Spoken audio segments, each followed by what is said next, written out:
سورہ حشر آیت نمبر 7 میں اللہ سبحانہ و تعالی نے فرمایا، جو کچھ رسول تمہیں دے وہ لے لو، اور جس چیز سے تمہیں روک دے اس سے رک جاؤ، اور اللہ سے ڈرو، بے شک اللہ سخت عذاب دینے والا ہے۔ اس آیت مبارکہ میں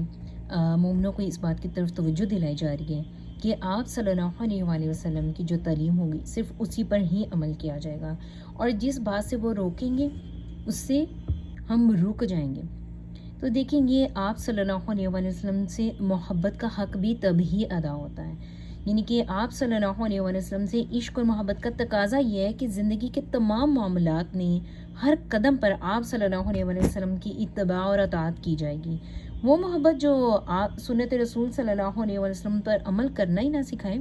محض وہ دھوکہ اور فریب ہے، اور وہ محبت جو آپ صلی اللہ علیہ وآلہ وسلم کی اطاعت اور پیروی ہی نہ سکھا سکے، وہ محض جھوٹ اور نفاق ہے، وہ منافقت ہے۔ اور وہ محبت جو آپ صلی اللہ علیہ وآلہ وسلم کی غلامی کے آداب ہی نہ ہمیں سکھا سکے، وہ محض ریاکاری اور دکھاوا ہے۔ ایسی محبت کی ضرورت نہیں ہے اسلام میں۔ اور ویسے بھی آپ صلی اللہ علیہ وآلہ وسلم کے احکامات پر عمل کرنا ہر مسلمان پر فرض ہے۔ اس لیے بہت سارے جو لوگ ہیں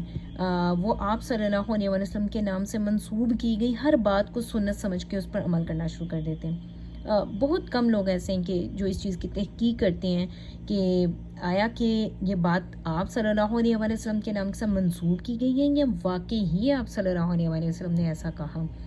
تو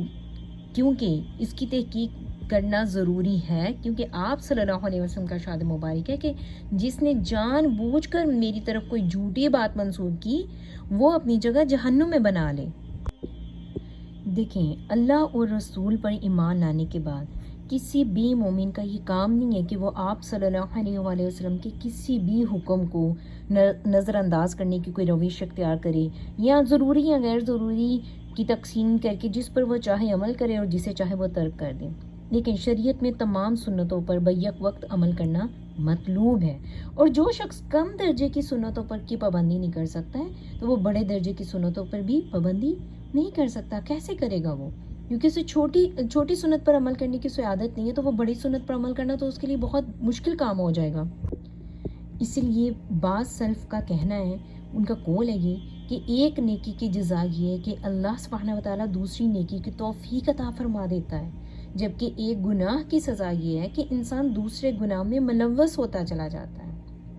بس بعید نہیں کہ سنت رسول صلی اللہ علیہ وآلہ وسلم کا احترام کرتے ہوئے کم درجے کی سنتوں پر عمل کرنے والوں کو اللہ سبحانہ و تعالیٰ بڑے درجے کی سنتوں پر عمل کرنے کی توفیق بھی عطا فرما دے۔ لیکن اس کے برعکس جو لوگ کم درجے کی سنتوں کو فروعی مسئلے یعنی کہ نظر انداز کر کے جو وہ آگے بڑھنے کی کوشش کرتے ہیں، ان سے اللہ تعالیٰ بڑی سنتوں پر بھی عمل کرنے کی توفیق سلب کر لیتا ہے، چھین لیتا ہے ان سے توفیق۔ تو ایسی صورتحال سے ہمیں اللہ سبحانہ و تعالیٰ کی پناہ مانگنی چاہیے۔ اللہ تبارک و تعالیٰ سے دعا ہے کہ مجھے اور آپ کو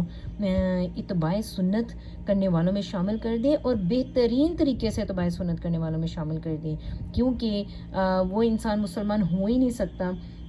کہ جو آپ صلی اللہ علیہ وسلم نے فرمایا کہ کوئی آدمی اس وقت تک مومن ہی نہیں ہو سکتا ہے کہ جب تک وہ اپنی اولاد، والدین اور باقی تمام لوگوں کے مقابلے میں مجھ سے زیادہ محبت نہ کرتا ہوں۔